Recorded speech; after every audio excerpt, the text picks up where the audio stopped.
இஸ்ரேலுடைய கருத்துக்களை மீறி அமெரிக்க அதிபர் ஜோ பைடன் சமாதான முன்னெடுப்புக்கான அறைகூவலை விடுத்திருந்தார். குறிப்பாக யுத்த நிறுத்தத்திற்கான அழைப்பை ஜோ பைடன் விடுத்திருந்தார்.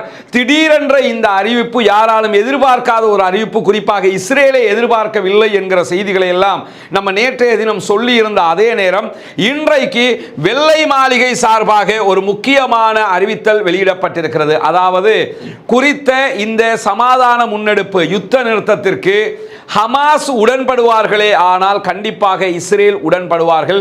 இஸ்ரேலை உடன்பட வைப்பது எங்களுடைய பொறுப்பு என்கிறது வெள்ளை மாளிகை என்கிற தகவலை இன்றைக்கு வெள்ளை மாளிகை சார்பாக ஊடகங்களுக்கு ஊடக பேச்சாளர்கள் அறிவித்திருக்கக்கூடிய செய்திகள் வெளியாகி இருக்கிறது. எது எப்படி போனாலும் இன்றைக்கு இவர்கள் வெளியிட்டிருக்கக்கூடிய செய்தியில ஒரு இக்கண்ணா வச்சு பேசி இருக்கிறாங்க, ஒரு டவுட்டை வச்சு தான் பேசி இருக்கிறாங்க என்பதிலிருந்து ஹமாஸ் இதற்கு எவ்வளவு தூரம் ஒத்துக்கொள்ள போகிறது என்கிற ஒரு கேள்வி தற்போது எழுந்திருக்கிறது. என்ன காரணம் என்று சொன்னால், இவர்கள் வெளியிட்டிருக்கக்கூடிய அறிவிப்பிலே சொல்லியிருக்கக்கூடிய தகவல் என்னவென்று சொன்னால், இந்த சமாதான முன்னெடுப்பு என்பது இஸ்ரேலுடைய அறிக்கையை தழுவியது. இஸ்ரேல் தந்த தகவலை முன்வைத்து தான் தற்போதைய இந்த பேச்சுவார்த்தைக்கான சமாதான முன்னெடுப்புக்கான அறைகூவலை நாங்கள் விடுத்திருக்கிறோம் என்று அறிவித்திருக்கிறார்கள். இதே நேரத்தில் ஜோ பைடன் நேற்றைய தினம் சொல்லியிருந்த ஒரு செய்திதான், முதல் கட்டமாக 6 வாரங்கள் 40 நாட்கள் இந்த யுத்த நிறுத்தம் தொடரும் என்பது. ஏற்கனவே எகிப்தினுடைய பீஸ் டாக்கினுடைய காப்பியாக இது இருக்குமாக இருந்தால், அதனுடைய பிரதியாக இந்த சமாதான உடன்படிக்கை இருக்குமாக இருந்தால் கண்டிப்பாக ஹமாஸ் அதற்கு ஒத்துக்கொள்வார்கள் என்பதிலே மாற்று கருத்தில்லை. ஏன்னா ஆல்ரெடி அவங்க அதுக்கு ஒத்துக்கிட்டாங்க. ஆனால் அது இல்லாத புதியதொரு தகவலாக இது இருக்குமாக இருந்தால் ஹமாஸ் என்ன முடிவெடுப்பார்கள் என்பதை பொறுத்திருந்துதான் பார்க்க வேண்டும். எது எப்படி போனாலும் இன்றைய தினம் ஒயிட் ஹவுஸ் சார்பாக வெளியிட்டிருக்கக்கூடிய செய்தியில இது இஸ்ரேலை தழுவிய ஒரு காப்பி என்பதை அவர்கள் சொல்லி இருக்கிற அதே நேரம் 6 வார யுத்த நிறுத்தம் என்பதுதான் முதல் கட்டம் என்று நேற்றைய தினம் அறிவித்ததற்கிணங்க இன்றைக்கு வெள்ளை மாளிகையினுடைய செய்தியிலிருந்து நமக்கு தெரிய வருகிற ஒரு விவகாரம் என்னவென்று சொன்னால், இந்த 6 வார தற்காலிக யுத்த நிறுத்தத்தை தான் அமெரிக்காவும் விரும்புகிறது என்பதை நாம் உணர முடிகிறது. இதுதான் யதார்த்தமாக இருந்தால் கண்டிப்பாக ஹமாஸ் அதற்கு ஒப்புக்கொள்ள மாட்டார்கள். ஏன்னா நிரந்தர யுத்த நிறுத்தம், ஒட்டுமொத்தமாக காசாவை விட்டு இஸ்ரேலியர்கள், குறிப்பாக இஸ்ரேலிய ஆக்கிரமிப்பு பயங்கரவாத ராணுவம் வெளியேற்றப்பட வேண்டும். 1967களுக்கு பிறகுண்டான காசா உள்ளிட்ட பாலஸ்தீன பெருபூமி சுதந்திர பூமியாக அறிவிக்கப்பட வேண்டும் என்பதுதான் அவர்களுடைய கோரிக்கையாக இருக்கிற அதே நேரம் இன்றைய தினம் அமெரிக்காவினுடைய அறிவிப்பை தொடர்ந்து நெதன்யாகுவினுடைய வார் கவுன்சில் ஒரு முக்கியமான அறிவித்தலை விடுத்திருக்கிறார்கள். அதாவது அமெரிக்காவினுடைய போர் நிறுத்த முன்மொழிவை நாங்கள் ஏற்றுக்கொள்கிறோம் என்று அறிவித்திருக்கிறார்கள். இந்த அறிவிப்பு பெரிய ஒரு செய்தியாக மாற்றப்படவில்லை, ஒரு பிரேக்கிங் நியூஸாக மாறி எல்லோருமே பேசப்படுகிற மாதிரி மாற்றப்படலை. அதற்கான ஒரு காரணம் இருக்குது. என்னன்னு கேட்டா, வார் கவுன்சில் ஒப்புக்கொண்டிருக்கக்கூடிய யுத்த நிறுத்தத்தை சேர்த்து அவங்க என்ன சொல்லியிருக்கிறாங்கன்னு கேட்டா, 6 வார யுத்த நிறுத்தத்தை தான் அவர்கள் முன்மொழிவை தான் ஏற்றுக்கொள்வதாக சொல்லி இருக்கிற அதே நேரம் ஹமாஸை அழித்துவிட்டு தான் யுத்தத்தை நிறுத்துவோம் என்கிற வாதத்தை முன்வைத்திருக்கிறார்கள். இதில் நீங்க என்ன கவனிக்கணும் தெரியுமா? அதாவது இந்த அரபு நாட்டு குரூப் எல்லாம் இருக்குதுல்ல, அரபு நாடுகளுடைய தலைவர்கள், அந்த அரபு நாடுகளுடைய தலைவர்களை போல கேனத்தனமாகவே ஹமாஸும் இருக்க வேண்டும் என்பதை அமெரிக்காவும் இஸ்ரேலும் விரும்புகிறது.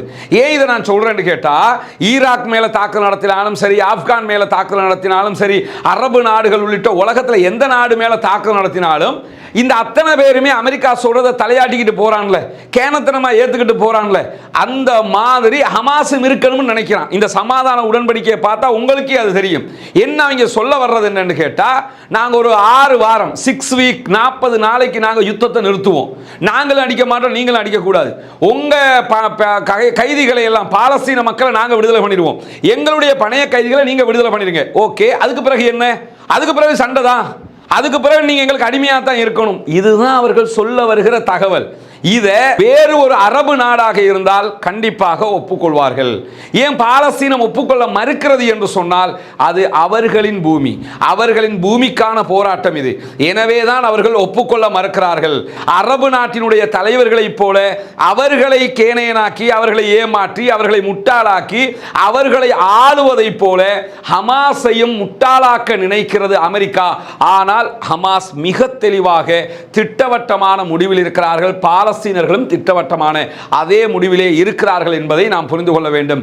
அதனால தான் என்ன இவ்வளவு தூரம் இழுக்கிறாங்களே, ஹமாஸ் ஒத்துக்கொள்ள வேண்டியதான ஒத்துக்கொள்ள மாட்டார்கள், ஒத்துக்கொள்ள கூடாது. காரணம் என்னன்னா சுதந்திரம் வேண்டும் என்றால் சரியான பாதையில் பயணிக்க வேண்டும். அமெரிக்காவினுடைய இந்த வெற்று நாடகத்திற்கு ஒப்புக்கொள்ள கூடாது. அவங்களோட ஆட்களையும் விடுதலை பண்ணிடணுமா? அவங்களோட ஆட்களை விடுதலை பண்ணினதுக்கு அப்புறம் 6 வாரத்துக்கு அப்புறம் திருப்பி யுத்தம் பண்ணுவாங்களாம். அப்ப எப்படி சமாதானம் பேசுறது? அப்ப பேசுறதுக்கு என்ன இருக்க போகிறது? ஒண்ணுமே இருக்காது என்பதைத்தான் அவர்கள் செய்ய பார்க்கிறார்கள்.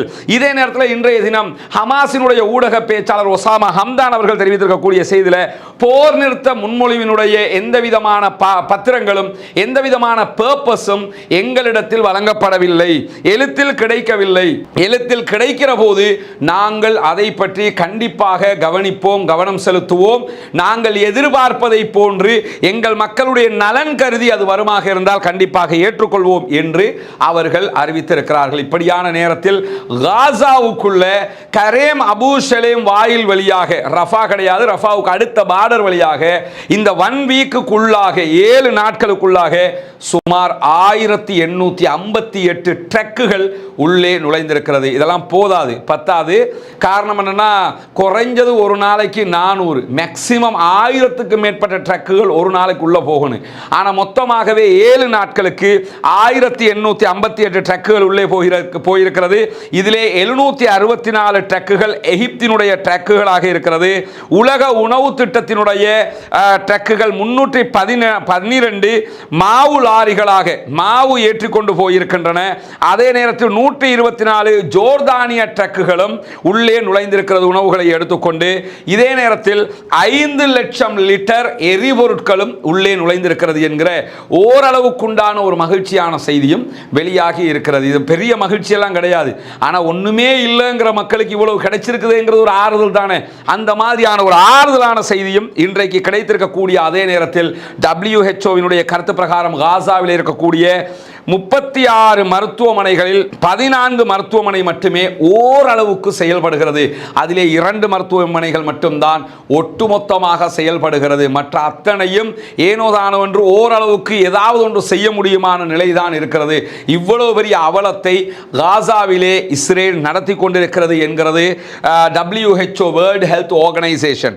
அதே நேரத்தில் அக்டோபர் 7ஆம் தேதி முதல் இதுவரைக்கும் மேற்கு கரை வெஸ்ட் பேங்க் பகுதியில், காசா கிடையாதுங்க, வெஸ்ட் பேங்க் பகுதி, ஜெருசலம் உள்ளிட்ட வெஸ்ட் பேங்க் பகுதிகளில் 8985 பாலஸ்தீனர்கள் கைது செய்யப்பட்டிருக்கிறார்கள் என்கிற செய்திகளும் இன்றைக்கு வெளியாகி இருக்கக்கூடிய அதே நேரத்தில் பாலஸ்தீன ஆதரவாளர்களுக்காக ஆதரவாளர்களுக்காக போராட்டம் நடத்தியவர்களை பல்கலைக்கழக டிப்ளோமாக்களை ரத்து செய்ததை அடுத்து சிகாகோ பல்கலைக்கழகத்தில் இருக்கக்கூடிய மாணவர்களும் எங்களுக்கும் டிப்ளோமாக்கள் தேவையில்லை என்று வெளியேறி இருக்கிறார்கள். மனிதநேயம் எல்லா இடத்திலும் தலைத்துக் கொண்டுதான் இருக்கிறது. எந்த இடத்திலெல்லாம் தீவிரவாதம் முன்னிறுத்தப்படுகிறதோ அதற்கு எதிராக அதைவிட வேகமாக மனிதநேயமும் முன்னிறுத்தப்படுகிறது. சிகாகோ பல்கலைக்கழகத்திலே பாலஸ்தீன மக்களுக்கு உரிமை கேட்டதற்காக, அவர்களுக்காக போராடியதற்காக அந்த மாணவர்களுடைய டிப்ளோமாக்களை பல்கலைக்கழகம் ரத்து செய்திருந்தாலும் அப்படி என்றால் எங்கள் டிப்ளோமாக்களையும் ரத்து செய்யுங்கள் என்று மாணவர்கள் வெளிநடப்பு செய்திருக்கிறார்கள். இது ஒரு செய்தி கிடையாது, இது ஒரு வரலாறு என்பதை புரிந்து கொள்ளுங்கள். ஒரு மாணவன் தன்னுடைய வாழ்க்கையில் படாத பாடுபட்டு கஷ்டப்பட்டு பல்கலைக்கழகம் சென்று பெற்றுக்கொள்ளக்கூடிய ஒரு டிப்ளோமாவை எனக்கு தேவையில்லை என்று ஒரு சமூகத்திற்காக விட்டொழிப்பது என்பது அவனுடைய மனிதநேயத்தின் உச்சம் என்பதையும் நாம் பாராட்டியே ஆக வேண்டும். இப்படியான நேரத்தில் தான் இன்றைய தினம் நெதர்லாந்து மிக முக்கியமான ஒரு அறிவிப்பை விடுத்திருக்கிறார்கள். F-35 விமானங்களுக்கான எந்த ஒரு பார்ட்ஸையும் நாங்கள் இஸ்ரேலுக்கு வழங்க மாட்டோம், வழங்க முடியாது என்று அறிவித்திருக்கிறது நெதர்லாந்து. நெதர்லாந்தை பொறுத்தவரை இவங்க ப்ரோ பாலஸ்தீனியன் கிடையாது, பாலஸ்தீன ஆதரவாளர்கள் எல்லாம் கிடையாது, இவர்கள் இஸ்ரேலிய ஆதரவாளர்கள் தான். ஆனால் கோர்ட்ஸ் ஆர்டரை நாங்கள் மதிக்க வேண்டி இருக்கிறது. சர்வதேச நீதிமன்றத்தினுடைய ஆர்டர் பிரகாரம் நாங்கள் F-35 விமானங்களுக்கான பாகங்களை, அதனுடைய பார்ட்ஸுகளை எக்காரணம் கொண்டும் இஸ்ரேலுக்கு விற்பனை செய்ய மாட்டோம் என்றும் இன்றைக்கு அவர்கள் அறிவித்திருக்கிறார்கள் என்கிற செய்திகள், இதெல்லாம் சுருக்கமான மிக முக்கியமான செய்திகளாக இருக்கிற அதே நேரம்